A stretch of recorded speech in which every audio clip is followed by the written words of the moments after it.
Day 58. The officer was the very Mr. Denny concerning whose return from London Lydia came to inquire, and he bowed as they passed. All were struck with the stranger's air, all wondered who he could be, and Kitty and Lydia, determined if possible to find out, led the way across the street, under pretense of wanting something in an opposite shop, and fortunately had just gained the pavement, when the two gentlemen, turning back, had reached the same spot. Mr. Denny addressed them directly, and entreated permission to introduce his friend, Mr. Wickham, who had returned with him the day before from town, and, he was happy to say, had accepted a commission in their corps.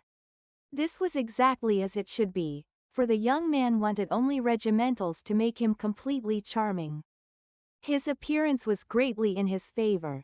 He had all the best parts of beauty, a fine countenance, a good figure, and very pleasing address. The introduction was followed up on his side by a happy readiness of conversation, a readiness at the same time perfectly correct and unassuming, and the whole party were still standing and talking together very agreeably, when the sound of horses drew their notice, and Darcy and Bingley were seen riding down the street. On distinguishing the ladies of the group, the two gentlemen came directly towards them, and began the usual civilities. Bingley was the principal spokesman, and Miss Bennet the principal object. He was then, he said, on his way to Longbourn on purpose to inquire after her.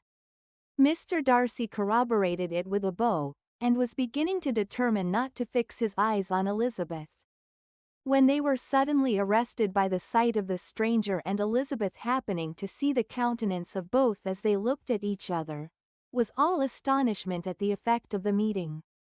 Both changed color, one looked white, the other red. Mr. Wickham, after a few moments, touched his hat, a salutation which Mr. Darcy just deigned to return. What could be the meaning of it? It was impossible to imagine, it was impossible not to long to know.